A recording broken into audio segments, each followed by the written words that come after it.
Hello, beautiful soul. Welcome back to another episode of Successful Witches, our podcast for indie romance lovers, and where we are obsessed with spice, with smut, with happily ever afters. This is our incredibly intimate After Dark segment with my wonderful co-host and fellow smutty book witch, Nicole fucking Middleton.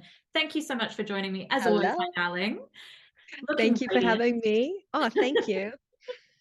Matching my plants. Yeah.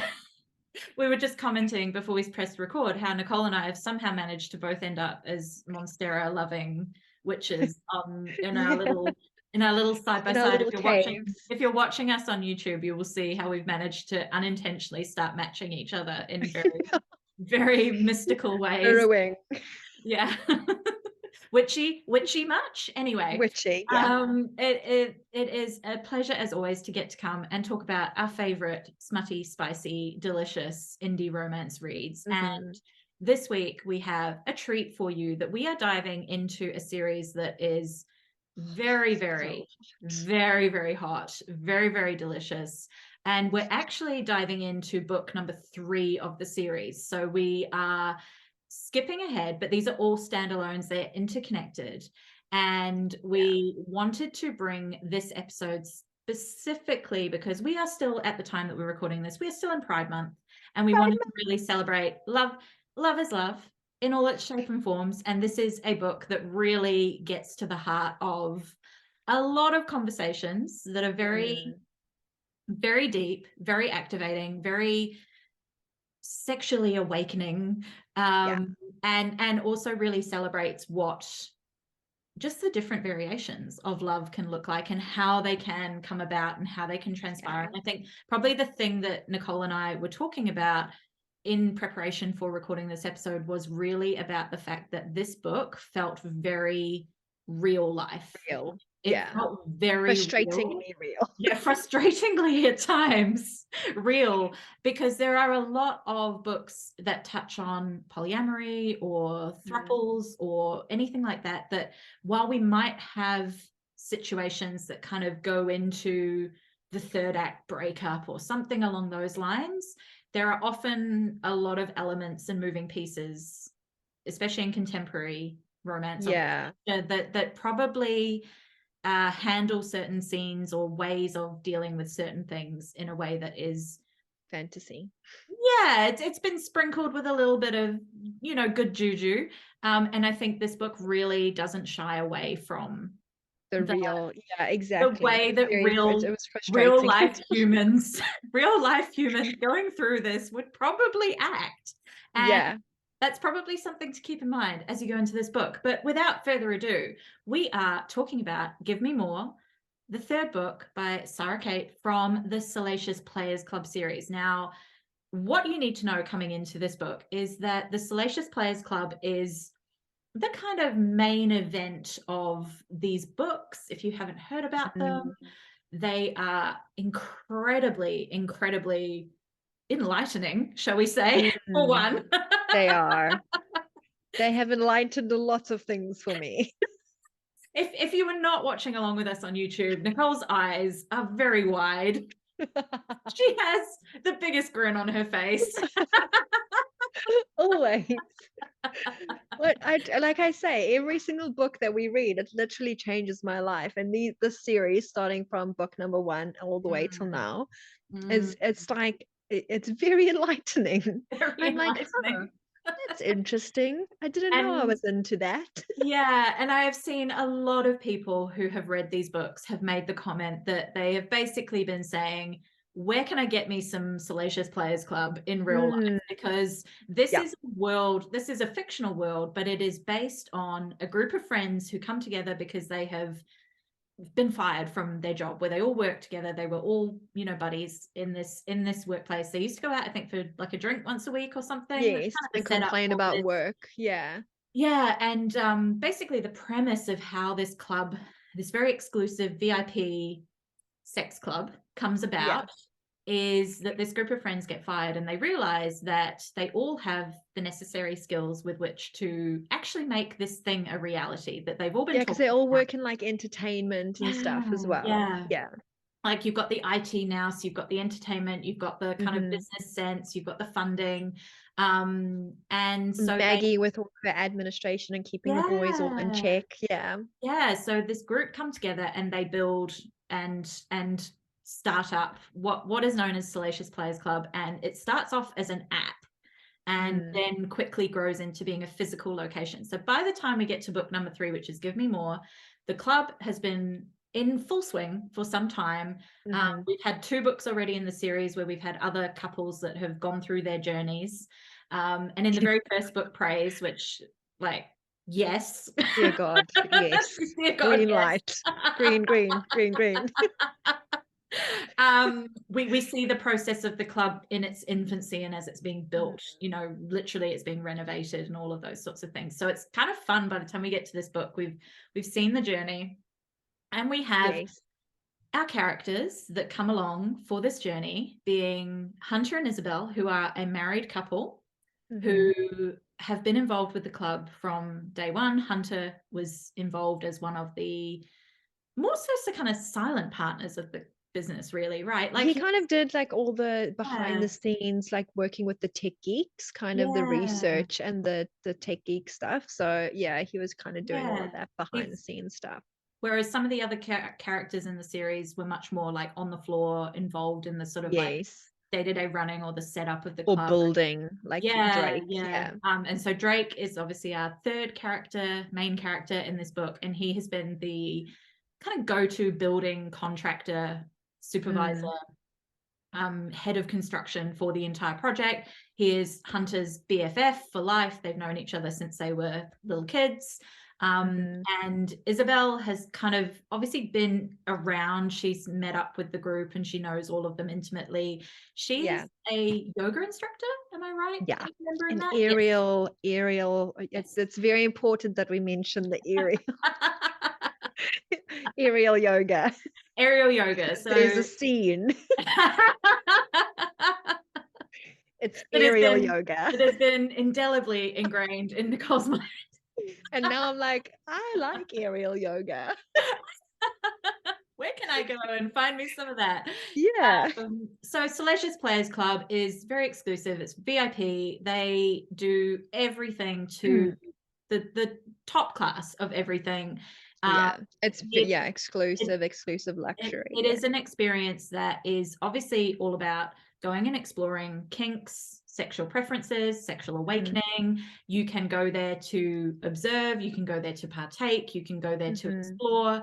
And one of the things that they've really have always reinforced from the start is like the safety of their patrons and their people who are there. So they have things like the security aspect, vetting of people who want to come and join, the 2-drink limits. And the reason we're talking about all of this is because, as Nicole is about to kind of dive into with a bit of a hard and fast recap of where this book goes and takes us on a journey, is that Hunter and Isabel and Drake are, the premise is that they set off on a bit of a road trip, forced proximity for the win.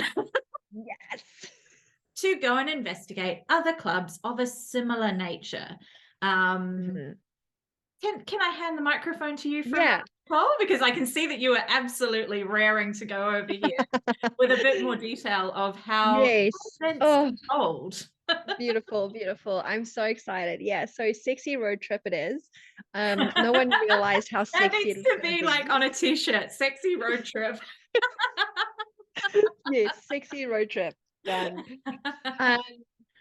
So yeah, everybody decides they need to go on not a sexy road trip, just a normal road trip to go across the country. It's a sexy road trip. Yeah, but it ends up being a sexy road trip. Sexy road trip. I think we need to make t-shirts for this podcast. Who wants to join me on a sexy road trip? So yeah, they go on a road trip. I can't say road trip without saying sexy before it. We'll just roll with it. We'll roll with it for this episode. We'll just go with it. So they go on a sexy road trip, right? Going to look at all the views, the new clubs all across the country. Just picking up. They've got Drake with them for the building. They need to see like if they need to build something so he can visualize it, measure it, like take little things from the other clubs.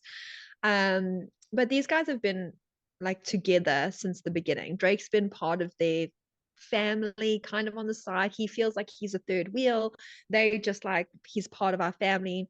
There's even a comment in the book where he's like, I literally had to force them to go on their honeymoon by themselves. Yeah. Like, and it was They okay invited him, because didn't they? yeah, they invited him on their honeymoon because they were just like, who are we without Drake? In a non-sexual way. In a non-sexual way. This is all At that pre-history. particular point in time, it was done with sort of the innocent intention that you are just our BFF for life. Yeah, we just You are can't live without basically, you. Yeah. you are basically like our teddy bear that we carry around, and Yes. kind of in a funny The way, comfort sort of like a toy. little comfort blanket that wraps around their marriage, right? Yes, Yeah. exactly. And they've just always had him, and they've always Yeah. protected him, and he's always protected them, and it's just been this beautiful little situationship.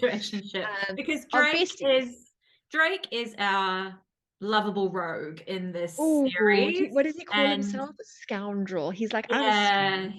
he knows it. He knows he's hot. Mm. He knows he's sexy. He knows he can basically just walk into anywhere at any time, and And just do the there smile. there are people queuing up to come and get some, basically. And he's never settled down. He's never No. even thought of settling down. He like the thought of even banging the Relationships same are person. nah. Yeah, twice. He's just like, I would like, that wouldn't happen, banging the same person twice. He's like, one and done. Right. Yeah, he's like fully like, I can't even Yeah, imagine having sex with the same person more than once. once. Yeah, he's like, once it's done, it's done. Like, there's no attraction left there for me. So it's really interesting that he's got this. Whereas, and then the polarity of that is Hunter and Isabel. Hunter locks eyes on Isabel walking across the street one day, and then boom, that's it for him. Yeah, he's basically like, he's the one Done. who has already like imagined their marriage, basically, from Yeah. the minute he And he first says laid that eyes to on her her. in the library. Yeah. He like says that to her. He's like, I'm gonna marry you. Like, you're my future wife. He's the classic he falls first, right? Yes. Like, he's the absolute classic male main Yes. character in a romance novel who just And she's like, whoa. sees the girl and is like, you're mine. Yeah, that's it for me. I'm done. Yeah. So yeah, beautiful, beautiful moments there. And there's also mentioned in the book where they both obviously found her really attractive, but Drake just like kind of backs off because he's like, Yes. you know, you go for it, bro. Like, I just sleep with chicks. Like, this is serious for you. You take this one. Yeah. Isabella's none the wiser to this, but yeah, Hunter obviously was very aware that, you know, Drake also found her very attractive. But was like, nah. Should we describe Isabel just so we can tell, like, everyone can just like imagine her? So she's got like this gorgeous red hair, like freckledy, little bit of freckledy, gorgeous body. You can imagine from doing aerial yoga, like that ass. Again, that Nicole has just leant mightily forward to be very into the description of this gorgeous specimen of a female main character that we have in this book. She's gorgeous. And I mean, it's so funny because like I can picture her clearly. The way they describe her is just like, Sara Cate is just amazing at describing people as well. So I can just see her clearly in my mind. But she's also very like, Hunter meets her very, very young. So he meets her when they're 18, when she's 18, and obviously waits until she's like a little bit older till they sleep together. So she's very innocent.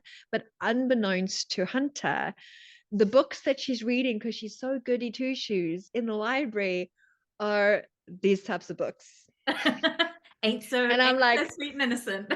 Yeah, she's like, oh, I'm like this little girl that goes to the library to read my books, but the books that I hide under my bed, those are the ones. Like, there's a space between my mattress and the bed, and those are the ones that you don't want to see. Like, and so Hunter is what could we say about Hunter? Like, he is probably the classic boy from the wrong side of the tracks. The wrong tracks, yeah. He's got the tattoos and he's the rough diamond. He's the boy who's done good, but comes from a very challenging, hard home. You know, we say he's got the trauma. Trigger warning, sensual like before you go into this book, like a lot of the trigger warnings that associate with this book come with all Hunter's Hunter, journey. yeah. So Isabel, as you say, like they are kind of like this opposites attract Yes, he's the rough scenario. diamond. Yeah. And So she's the sweetheart, but yeah. but freaky in the bedroom. And what I kind of love as well is that, you know, Isabel is probably like the classic example of how we don't always have to have feisty, fiery, strong female main characters in that very like extroverted way. Like we don't have to have sassy, we don't have to have smart. We can have female main characters who are soft, who are vulnerable, who are quieter, quiet and kind and very demure, but still I feel like she's still powerful in a way. Like she didn't, like you say, she doesn't need to be like out there and in your face and like, you know, but she's got her power because she knows her sexuality. She knows what she wants in the bedroom, and she knows how gorgeous she is. She's not like being extroverted about it, but yeah, she's not shy. She's powerful. She's just a quiet power. Yeah. And physically, like the fact that she is literally like she's doing she runs a studio. Like that is like physically demanding CEO vibes. stuff. So she is strong on multiple fronts on that, but it's like a quiet strength. And I really enjoyed that about her character. I think that probably the only I guess hard part about it is like when you've read a lot of books where the female main character in a situation like this that is like a polyamorous relationship or something, they often are portrayed as these very strong, outspoken women. And I think partly that's because otherwise we lose them in the story a little bit. And I think there are times when Isabel, what I found, and we talked about this a little bit like in our WhatsApp chat as we were reading the book, that we both kind of commented how, you know, there are times when Isabel sort of does disappear a little bit in the story.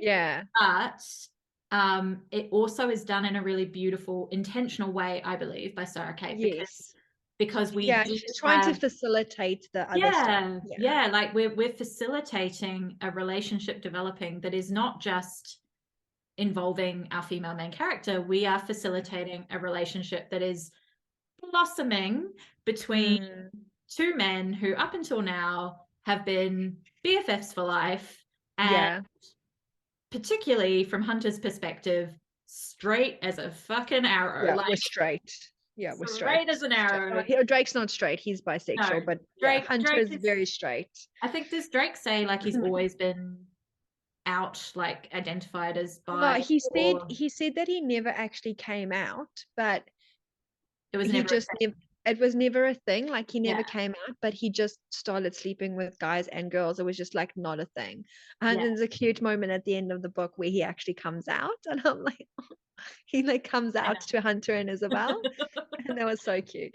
But yeah, so let's get into it a little bit more. So now we've got the ideas of like who Isabel is, and like you said as well, Isabel, I mean, that takes a lot of fucking power to orchestrate these other relationships and know that you're still good in your relationship without having to be like, look at me, I'm still here, like please, like am I in this relationship? She was very much like, I'm good, and I'm going to kind of orchestrate some other things going on here that I see needs to happen. She does a lot of like the moving the chess pieces on the board in just her private way. Sets up the scenarios where these two can have these increasingly kind of intimate moments together. Which is really delicious. Would you care to run us through? Because I think they're kind of, without wanting to focus too much on one aspect, because it is a throuple, right? Like it is, this is very much a everyone's consensual about everything with everyone. There's this gorgeous throuple. There's a lot. There's no one's really forgotten. So we like say a woman can get forgotten in that situation. No one's forgotten in this book. It's really, really done so well, where everybody has their light, and everybody, and even the scenes where everyone's together, like no one's forgotten, and you're not like, oh, like just cut that person out because they're not really doing anything. Like that's, everybody is so in it fitting perfectly. We've got in lots of the hand picture. gestures for those who are listening on audio. We have some very intricate hand gestures going on. And we're gonna have to get into some of those scenes for sure. But yeah, so they go on this road trip and they go to a couple of these other sex clubs, and essentially they get to the first one and there's a shibari demonstration.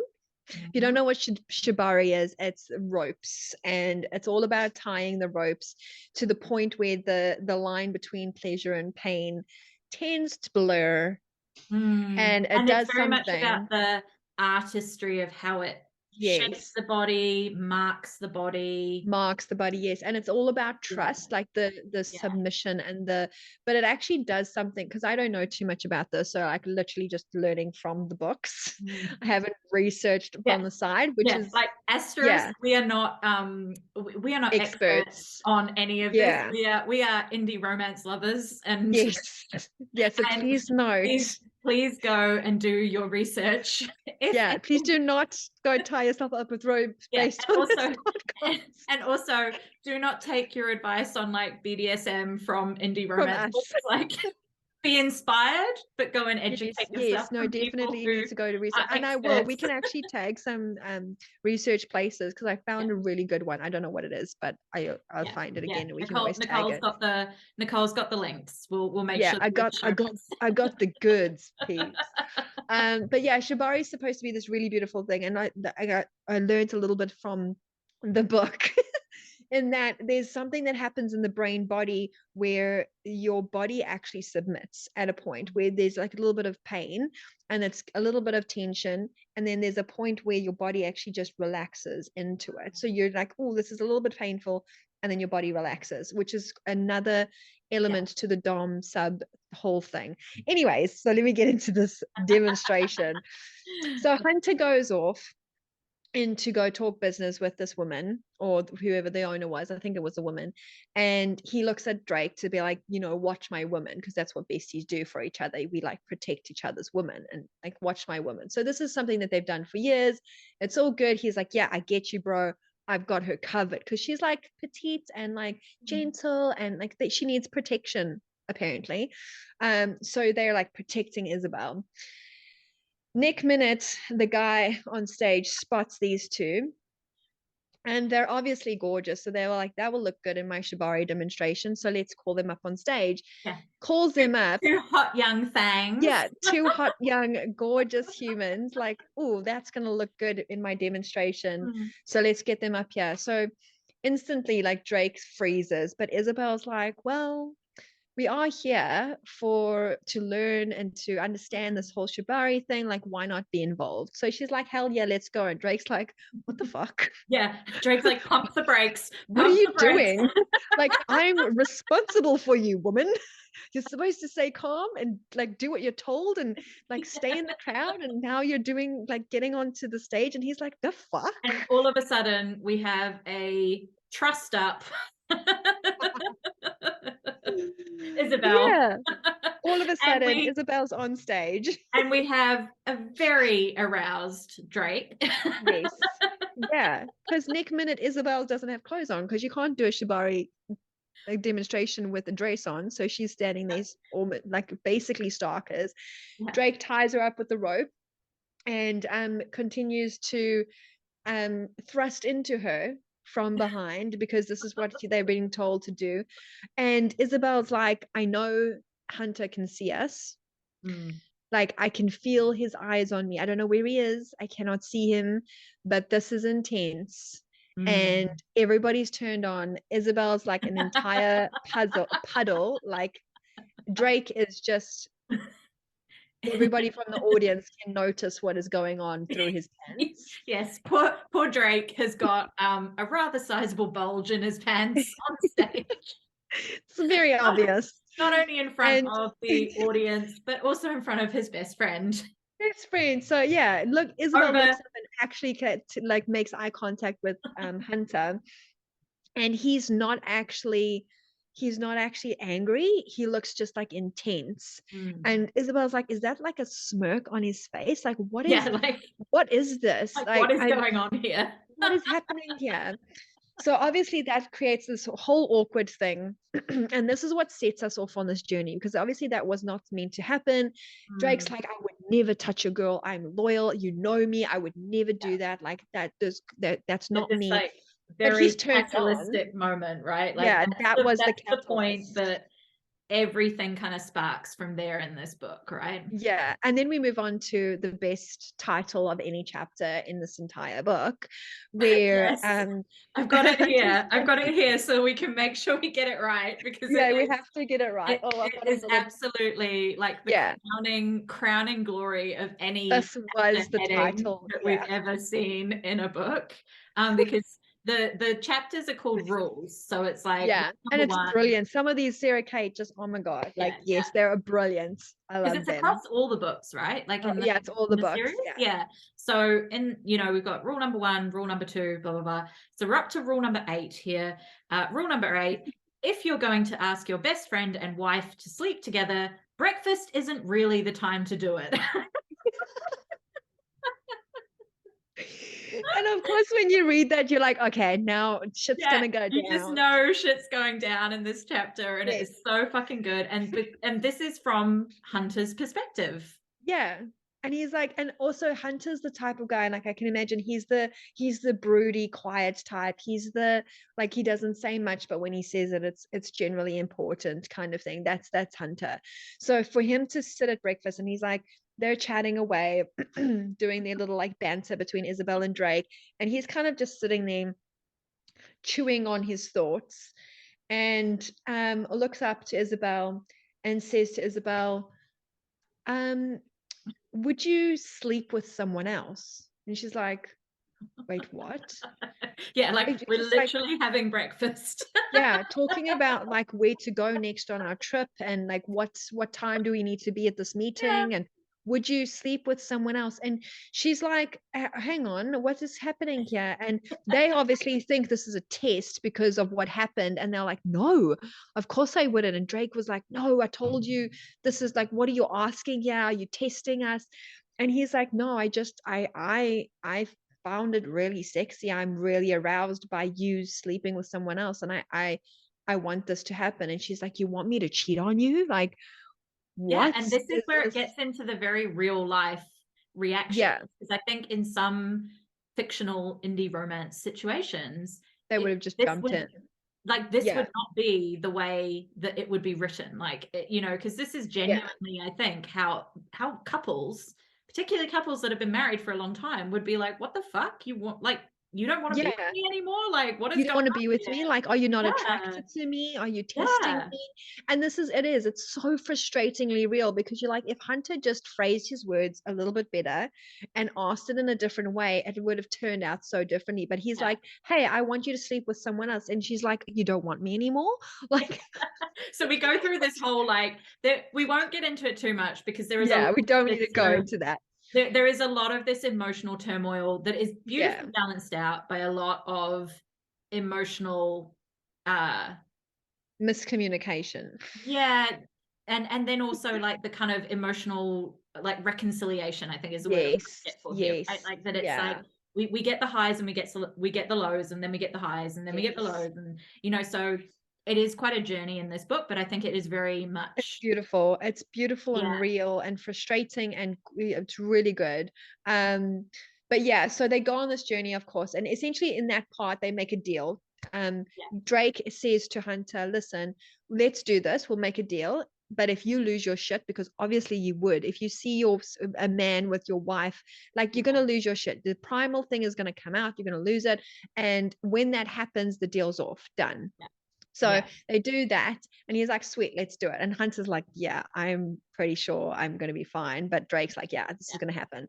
So we Can skip we talk ahead. for a moment about how Hunter knows that this is going to be fine? Because I think, did you have a quote about this that is essentially Hunter's role within Salacious Players Club when they were setting it up was Yes, to set up a lot of the tech on the back end, specifically around their app, which was to yes, do with matching people who like similar kinks with other people who enjoy similar kinks. So it was yes. basically the idea was that you could be paired up with people who were either into what you're into, or Or make sure something that you are along the paired same up vein.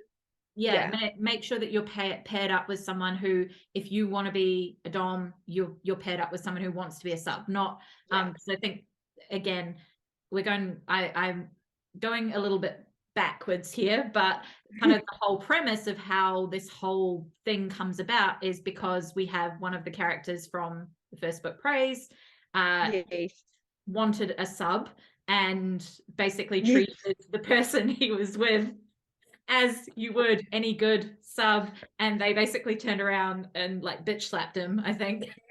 No, she actually her body, because obviously her body was like recognized that, and her body was doing the things that her body should do to a dom, like as a submissive. So he said kneel, and her body was kneeling, and she's like, what the fuck, I'm a famous, why are you kneeling? Like, oh my god. So the app gets developed, and Hunter is a big part of that, and part of what he had to do was basically go through every kink that exists, understand everything. He had to go through and learn about everything to be able to do his job with like the tech people, and Hunter unlocked some things for himself, I believe. So he didn't know it was until the Shibari demonstration, because he thought he was like vanilla. But he figures out, he's like, I can't, this is not something that I should be into because it's cuckolding. So he gets into that, and he's like, what is this? So he says, what's really weird to me is that all the time that I was helping the team develop the algorithm and putting together the entire Find Your Kink quiz for new members, I had no clue. Oops, I've gone blank. I've had no clue that I had one myself. But cuckolding is based on humiliation and degradation. And I sure as fuck don't want to be humiliated. I want to be aroused. Does that make my kink more hot wife? Just a guy who wants to share his beautiful woman with someone else. Who the fuck knows, and who cares? The point is, the idea of them getting them together gets me aroused, and I want to know why. So I think that's really interesting. Like just that initial going, I saw this happen. I'm now aroused, and now I need to explore this further. Like, no, I don't think most people are going like, yeah, I enjoy cuckolding. Done. It's like, no, you experience it by accident. And then you're like, okay, I like that actually. It's weird that I like it, but somehow my body responds. I'm going to see where this goes. And I think, like we were talking before we started recording, that for Hunter, it is basically the thing that opens the door for him, right? Like it is the thing that allows him to go from being the guy who was always told that you had to be macho, you had to be straight, you had to be a certain way as a man in a man's world, and there was no deviation from that straight line. And he had it beaten into him, essentially. His trauma is that his dad is a bigot and beats him and hates. So he's got serious trauma there that has also influenced the way he has shown up in his adult life, and having that moment of that kink being kind of like revealed to him, while it was nothing to do with bisexuality or having sex with a man or anything like that, it was the doorway that opened for him, that the gateway drug ends up going through. Nicole is literally like shimmying in her seat in front of me. I'm so excited to get to Drake and him. Oh my god. So I think what we need to talk about here is, again, as we tend to do with all of these episodes, is we could be here all night talking about these books. Should we talk about the pitch black room? Yes. So we obviously go through a lot of turmoil with him, obviously fighting his own emotions and fighting this whole thing. But one of the things that happens with Drake is that he's obviously hot as fuck.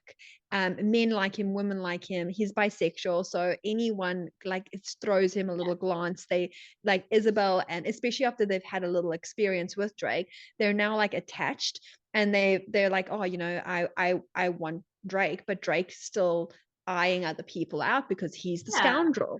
So they're getting like these real irritations of when Drake flirts with other people, when people inevitably flirt with Drake. Both Isabel and Hunter are like, oh, I don't like that. Like, he's ours. Like, but they haven't decided that at all at this stage. It's just like they've had one They have experience.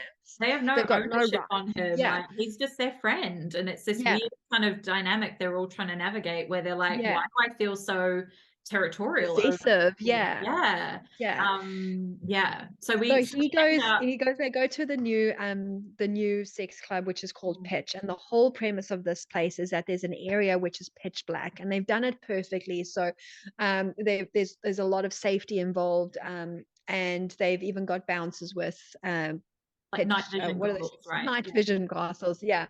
But again, Hunter goes with the boss to talk numbers and talk things, and he's like, oh, well, I'll just go look around. So obviously Hunter's already like, oh, what does that mean, look around? Because Yeah. Drake's gonna go flirt Drake's with going to people. be And in so the pitch black room, where the whole yeah, idea is that you can get it on with total anyone you don't see, anonymity, oh, and no need to worry about like being seen, or yeah, like it's kind of that immediate thing that lowers an inhibition for everyone, because it yeah, takes away your identity, and yeah. your identity. And so it gives people that safe space to explore things that they would not necessarily do if they were in a room or in a, Full of people, yeah. because this room is obviously like a big room.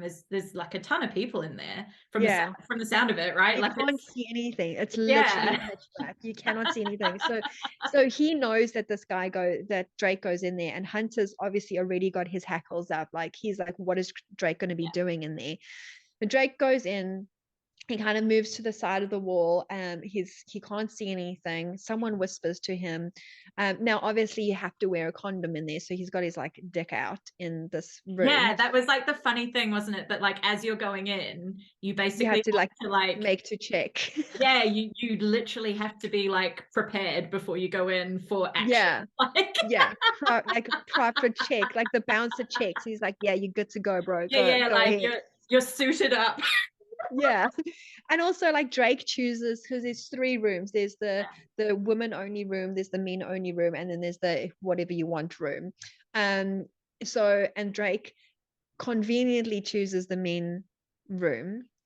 And he actually thinks about that as he's like, am I doing this on purpose? Like choosing men only? And he like thinks about it and just bypasses. He's like, no, Hunter won't come in here or whatever, because he's got his hang-ups from his history.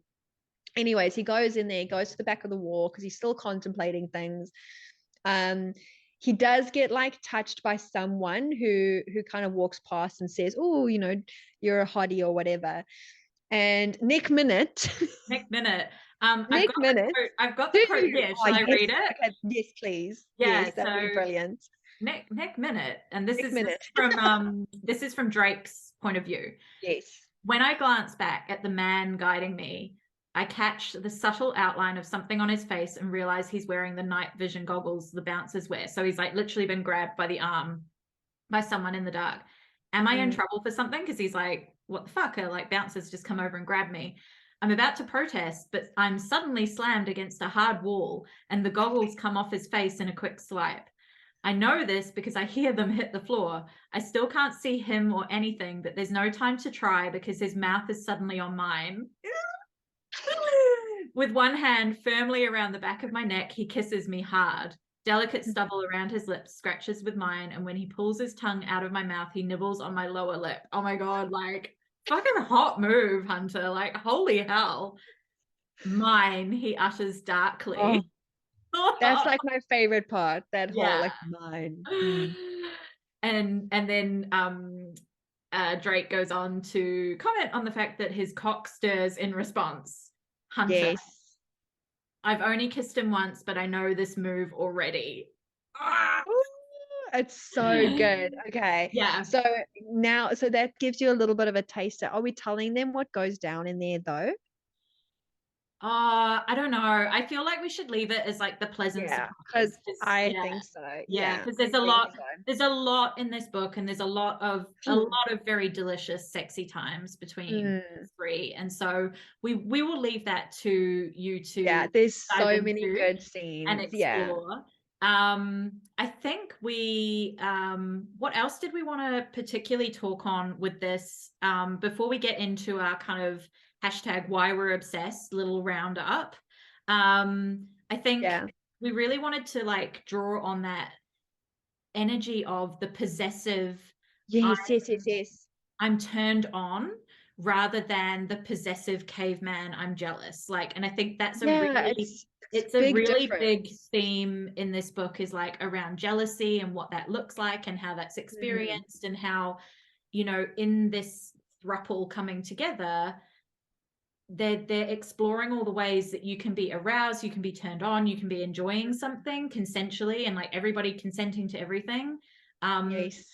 That doesn't always have to involve like all three people going for it, right? Like we can have, and again, like Hunter is kind of the, I guess, like the main catalyst for this, is like he enjoys watching. He starts it off like that. He watches, that's when he wanted to do the hot wife thing. So he's actually, but he was orchestrating it and directing the whole thing, which is beautiful because he is such a very dominant character. Which as we've touched on in a few episodes now of this podcast, the watching thing, like, holy hell. When did we figure this out? Like, how did, like, holy hell. honestly, I thought that was like for old weird dudes sitting in the dark corner, like you know, the dodgy people that sit at the back of the strip clubs and are like, you're like, what are you doing over there? Like, come into the light. And you know, and that's kind of how I feel about like that. And now I'm like, thank you to indie romance. We have realized that actually, much like the parallel to Hunter going through and having to investigate all the kinks in his app, like this is what these books do for us as readers, right? Like we literally get to explore something through a fictional lens, a fictional setup, and we get to explore like, oh, do I enjoy that? I enjoy this. The like, reason why we get to understand it is because we're literally in these people's minds as they're experiencing it. So like even you get the whole, like, for example, their own awakening to enjoying it. They generally haven't enjoyed the thing for the entire time. They've awakened to it going, I didn't think I would like this, but now I like this. And you're like, oh, I think I like that too. You know, it's really interesting. They're not like, and they've also got their own turmoil with some of their kinks as well. Like even like the submissive stuff with the first book, she's like got her own turmoil. Like, I'm a strong, independent woman. I'm a feminist, but like I'm submitting to this man. Like, what is happening here? And like for me, I was like, oh, that's really interesting. So they're going their own. I think you literally sent me a WhatsApp about that, going, I did not think I would be enjoying this as much as I am, you know, because again, like if you haven't come across that, in you got your own perception, right? You think, like my old weirdo guys in the dark corners of strip clubs, like that was my perception of voyeurism. I'm like, ew, weird. And now I'm like, I get it. Book number 2 in the series actually really gets into voyeurism and understanding it, exhibitionism. And so that's a really cool book as well. For this book's called Praise, and that is kind of, as it says on the box, like it is about understanding praise kink, dom, submissive. We've also got a delicious, but also like 100%, if you don't think you're into praise kink and dom submissive stuff, like I 100%, I was like, ew, no, I don't think I'm into that kind of stuff. Me read the book and now I'm like, holy shit. And I was like, welcome to the club, Nicole. We've been waiting for you. What took you so long? Us good girls have been waiting for you, Nicole. Oh my God, I'm a good girl. I've joined the good girl club. So we also have a delicious scenario of age gap, ex-boyfriend's dad. Like we've got all sorts of taboo things going on in that first book. Book number 2, we have, as you say, like voyeurism, exhibitionist. So they wrote that so gorgeously as well. We've got step siblings going on. And so then in the third book, as we've been talking about with More, we've got polyamory, polyamory, just call it situation, exploration, And I just want to also like say to Sara Cate as well, like the turmoil that goes underneath all of these things is so real, and she writes it so well. Like the drama, it's like sometimes drama in books irritate me. I'm like, ew, like I can't stand drama. It really annoys me. I mean, I say I can't stand drama, and I just watched the entire series of Selling Sunset in like one go. Don't know. So, my beautiful Nicole, hashtag why are we obsessed with Give Me More and our beautiful thruple in this book? Would you care to share your golden takeaway nugget, most delicious morsel of why you have enjoyed this swoon-worthy adventure? Okay, there's a scene that I'd love, but I don't want to mention that because it's giving too much away. But there is and there's just so much juice to this book that you just have to read it for yourself. Like it's so beautiful. But there's one of the first scenes in I think what I love. Let me just start. I'm getting flustered. She's so into it, everybody. Thinking about all the scenes I could talk about. And I'm like, whoa, okay, just calm down. No, so there's a scene in the beginning that I really liked because again, it's that doorway opening where they start off again with the whole Drake having sex with Isabel and Hunter watching. But then there's a moment where Drake brings Isabel to Hunter so he can basically fuck her on Hunter's lap. And I'm like, okay. Wow. Like, holy fucking hell. Like, just pause for effect and let that soak in. Like, just visualize, peeps. Like, visualize. And there's a moment where there's this intensity between Drake and Hunter, and they're trying to open that door, but Hunter and Drake's definitely like, I don't want to move too fast, but I don't even know if that's there. Like, he's straight. We don't want to cross any lines. But there's a moment where he lets his knee brush against Hunter's knee, and he like doesn't look at him, and then he looks up at him, and Hunter's like staring directly into his eyes, and he's like, whoa, like, is this a thing? Like, is this good? And then Hunter takes it a little bit further and feels the position where Isabel and Drake are joined, and praises Drake's glorious phallus.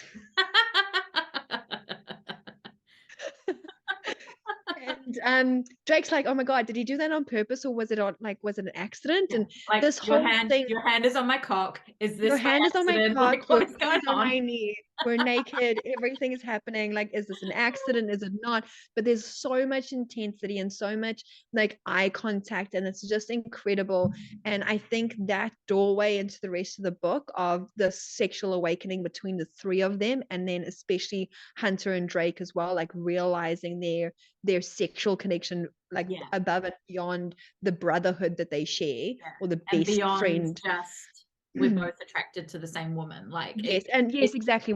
Beyond just being sex, with the same the triangle, like full completion, basically. Yes, exactly. That moment is kind of the real tying up that last thread of it's like a real there's no ambiguity here exactly anymore.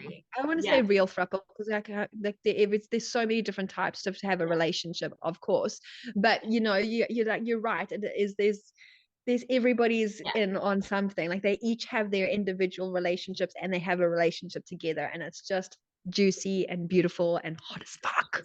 Yeah, hot as fuck. Nicole's official like rating for this book.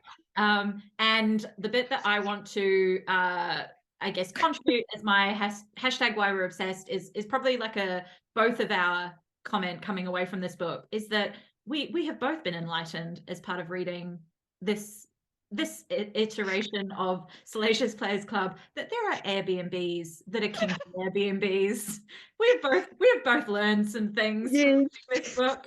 Nicole is about to hyperventilate on the other end of the microphone. I'm going to keep you on a time limit, my darling, because this episode could spill over into like another 2-hour lecture on the qualities of kinky Airbnbs. But they are out there. They do exist. They are real. Holy shit. I literally messaged Rose and I was like, is this real? Because if it is, oh my God. And I like did a quick Google. It's real, guys. There are kinky Airbnbs. You can find them wherever. Yeah. Yeah, and there is a delicious scene that is included in this book that we do not need to explain more than to say, read it, find out. If you're into it, go and do some Googling because they are out there. Please tell us and tag us when you go into your kinky Airbnb because I want to know and I I'm want sure Sara details. Cate's like entire feed is people tagging her from like kinky Airbnbs being like, I found one. I found I've booked one for the weekend. Like, be so fucking I'm good. gonna get so many weird messages going forward. Like, oh my gosh, Yeah. here are the details that I just experienced at my kinky Airbnb. I'm gonna be like, well, when did I sign up? Oh yes, I did. I did sign up for this. I asked specifically. So my love, this has been a delicious episode as always. But this book is just a wild ride, an adventure, so worthwhile. Make sure to read the first two in the series as well because Yes. they are definitely worth your time. There are more that come after this book as well. There is Mercy, I think, is book number 4, and that is about a madam and a younger fella, which is I haven't actually read that one yet. And then we have Highest Bidder is the most recent one out in the series, which is best way to describe this one is Daddy Kink is the just in a nutshell. And there is another one soon to come out as well. I think at the time we're recording this hasn't been announced the title of or like who that one's going to be about, but it is coming. So this is an extensive series. You will inhale. Yes, but honestly, drop your your preconceptions of what you think you'll enjoy and just read each of these because they're written in such a beautiful way. And I promise you, even if you think you have never had interest in a sex club or kinks kink even or anything like this, these are books that are so well written for the characters that kind of exploring the kink and all of these other things is just like a happy byproduct of some really fucking good stories. And as we say, really like good writing as the well. characters and the way they're written and their very human experiences are the just like shining gold stars of this series. So as always, we have our beautiful guest host for these After Dark segments, Nicole fucking Middleton, and I am at Elliot Rose Author and all the places. Thank you for joining us. We of course have all the links in the show notes that you can go and explore and come and hang out with us. We are at successful.witches in all the places. Like, follow, share, tag. We love to see it all. And thank you for joining us. And we will see you on the next episode. Bye.